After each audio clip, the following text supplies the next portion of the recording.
Yo les gars, pour cette première vidéo Actu Fortnite, on a vu sur la tour Eiffel. Voilà, non mais, petit truc comme ça, là des fois, on fait des petits plaisirs. Abonnez-vous. Alors en premier, on a Hasbro et Epic Games qui ont fait un partenariat. Donc Hasbro, pour ceux qui savent pas c'est quoi, c'est ceux qui ont créé le Nerf en fait. Bon, ils ont fait un partenariat, simplement Nerf a fait des armes de Fortnite dans leur collection. Pour l'instant, il n'y a que la Scar et le pistolet silencieux, mais ça promet. Il y aura sûrement d'autres armes qui vont arriver et des balles exprès ont été créées du côté de Nerf.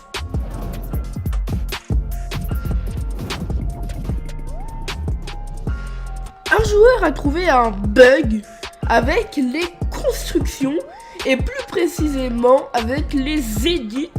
Si vous êtes un très bon éditeur, on va dire, si vous éditez très rapidement, sachez que votre construction peut prendre une forme non demandée. Par exemple, vous faites une porte, vous la faites très rapidement, puis vous la fake edit, plus après vous faites une fenêtre fake edit, j'arrive plus à parler, et peut-être que votre deuxième fenêtre pourra prendre une porte et votre ennemi pourra l'ouvrir et vous déglinguer sans que ça soit demandé.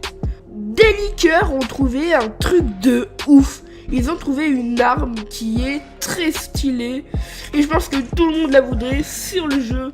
Moi personnellement je trouve que ça fait un peu un effet sauver le monde. Donc elle est plutôt stylée.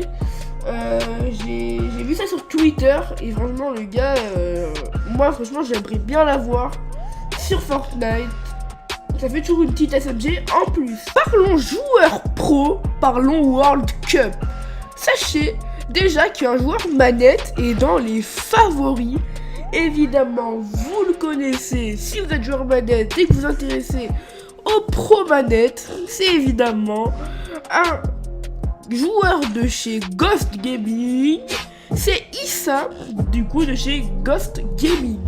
Tefue aussi est dans les favoris. Ça on pouvait pas trop on pouvait s'en douter plutôt, car c'est un des meilleurs joueurs et tout, il est plutôt bon.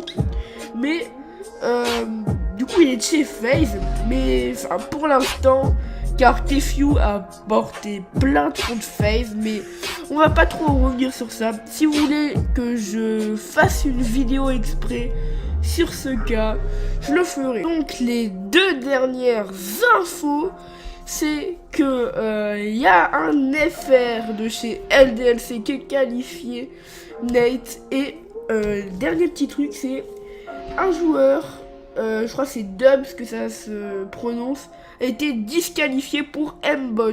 Donc on ne sait pas si c'est vrai ou pas. Enfin on sait qu'il est disqualifié, il était FaZe du clan de Tefue, sauf que la team a dû s'en séparer tout simplement.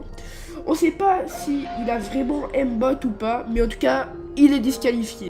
Et n'oubliez pas, les fous, que la ville n'attend plus que vous, donc abonnez-vous.